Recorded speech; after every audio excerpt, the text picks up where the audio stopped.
What is happening, most amazing crew? Before we get started, we have a Central shout out. If you haven't seen our other channel, Top 10 Central, go and check it out. You see my face react to Karens fighting in parking lots. Olivia's reacting to Karens fighting in parking lots. It's a great time. So if you want more reactions, go check out Top 10 Central. We have a nice new setup we're trying. It's gonna be a good time. It's gonna be really fun. I don't know. I'm like, on that note, back to some mysterious lost ships that were recently found. Let's do it. Starting our list off at number 10, Roman shipwreck. Right off the coast of Palermo, Sicily, archaeologists have discovered not only an ancient Roman shipwreck, but jars mainly used for transporting wine and olive oil. We found a long lost grocery run, it seems. The 2nd century vessel sits in the Mediterranean Sea at around 302 feet deep. Now, it's a shock that this thing was ever found. It's not an extremely large vessel, and again, it's quite old. Wine trade was the bread and butter of the Roman Republic, specifically the wine known as Mamertino, which was Julius Caesar's favorite. He loved that one. That was an excellent one. So this discovery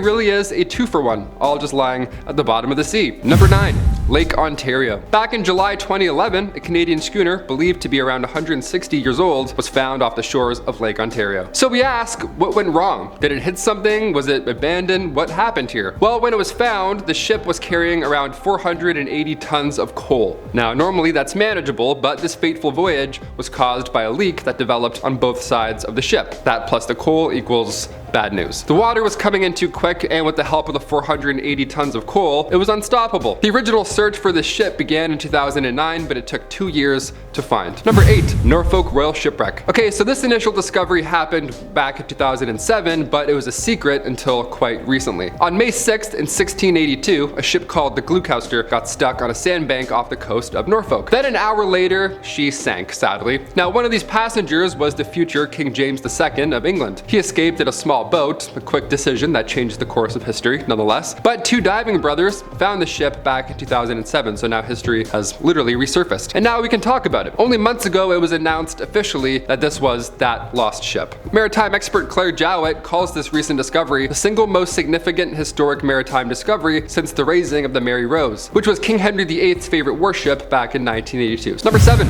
the MV Joyita. The case of the MV Joyita began in 1955, and when we think of shipwrecks from the 2nd century, that's, quite recent in comparison. The MV Joyita, this case is baffling, and dare I say, it's a little paranormal. A lot of unanswered questions out there. November 10th, 1955, Captain Gerald Douglas was sailing his merchant ship from Suva, Fiji to Funatuti, which was the capital of Tavula in the South Pacific Ocean. Now that's when he noticed the MV Joyita. It was tipped over, sitting there, not fully sank, but the port side rails were dipping in and out of the water. A search and rescue team went out for 6 days straight to find any survivors. From the 6th to the 12th, they searched, and after searching for hundreds of miles in the Pacific, they found nothing. They found no survivors, no clues, nothing. There's a book that tries to solve the mystery called The Mary Celeste of the South Pacific, but what do you think? If you have any theories on the MV Joyita yourself, sound off below. Number 6, the Great Lakes Griffon. Back in 2018 in Lake Michigan, again, another Canadian discovery, diver Steve Liebert found what he believed was the holy grail of Great Lake shipwrecks. The Griffon sank back in 1679. Divers have been searching for this exact ship for years and years. Now, as a kid, Steve Liebert was talking about the shipwreck when his history teacher stopped and says, "Oh, who knows, maybe one of you will find that Griffon." Imagine that. Imagine your grade 8 teacher telling you that somebody will find a ship and that somebody was actually you. Yeah, at 67 years old, Steve Liebert found the wreck. It was 2018, but his research began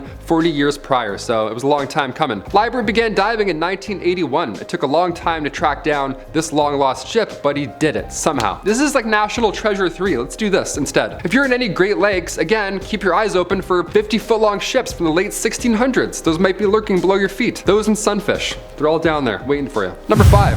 The deepest shipwreck. Who knows how many shipwrecks lay in our oceans, right? Considering how many of them have yet to be found, and the ocean's way too big. It's so big, so unfathomably big. The USS Johnston, led by Captain Ernest Evans, was a US Navy destroyer which sank during the Battle of Leyte in 1944 after a standoff with a large fleet of Japanese warships. The destroyed ship laid at the bottom of the ocean around 20,000 feet deep, just hiding in pure darkness until it was discovered in the Philippine Sea in 2019, only a few years ago. Diving crews had been unable to reach it for an up-close look, of course, because it was so deep. And to put an idea of how far down this thing was, well, it was 60% deeper than the Titanic. So as fascinating as it is to find something, now it's still a challenge getting down there to actually see it. I can't even touch the bottom of an in-ground pool without my ears exploding, so I can't even imagine. That's so terrifying. Number 4, HMS Victory. This is one of the oldest wrecks that we have on this list today, and it took place on October 5th, 1744. It's a long time ago. The HMS Victory was a 100-weapon Royal Navy vessel, and on October 3rd, just a couple days before the wreck, the ship was in a fleet reaching the English Channel. A storm ended up scattering said fleet all apart from each other on October 4th, and the ships within the Victory lost sight of her. What happened to the HMS Victory remained a mystery for over 260 years. It wasn't until 2009 that the ship's fate was finally realized. Just 50 miles off the coast of England, near Plymouth, the US company Odyssey Marine Exploration, they ended up finding the wreckage, and when found, the ship's cannons were all still in pristine condition, with even their royal crests still visible underwater, despite,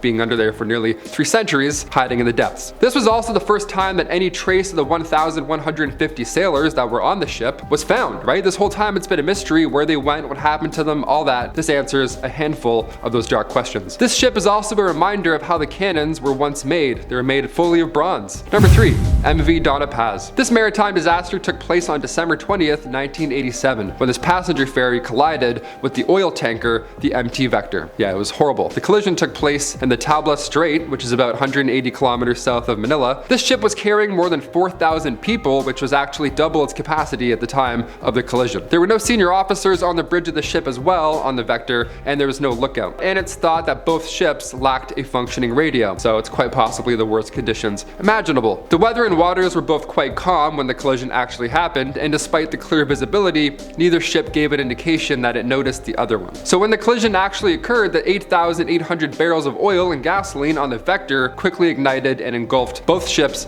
in flames. Only 26 people survived out of the, again, over 4,000 souls on board that day. Number 2, MV Joola. This was once a ship that was owned by the Senegalese government, and despite the fact that it was designed to carry a maximum of 580 passengers, on September 26, 2002, this ship had at least 2,000 people on board. Again, when it could only have 580. So we're starting to see where we're going wrong here. This is obviously a huge red flag, and it's coupled with the fact that there was a large amount of people who were sleeping on the ship's deck, which is of course above the center of buoyancy. These combined only made matters worse, and the inevitable happened. The ship was en route to the Senegalese capital of Dakar, and it sailed further out to sea than it was licensed to sail. It ended up encountering a storm at that point, and then terribly rough waters. The ship ended up capsizing, and out of the 2,000 on board, only 64 people survived the entire ordeal. Not only was this because of the fact that the ship sank exceptionally quickly, but it's mostly because rescue was not sent until several hours after the entire thing took place. And finally, number 1,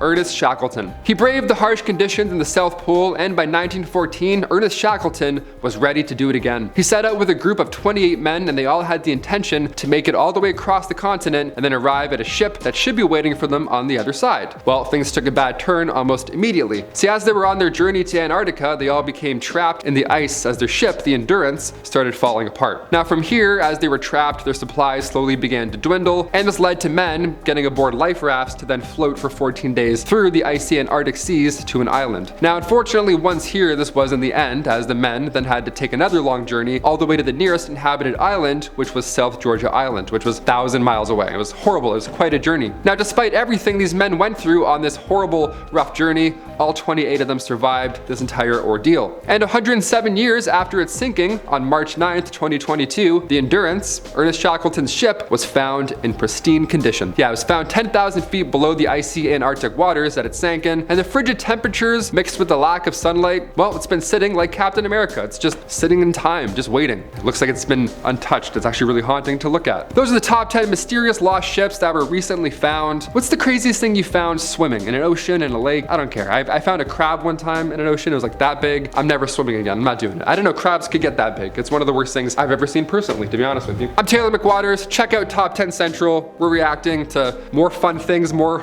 lighthearted things than sinking ships. I'll see you there. See ya.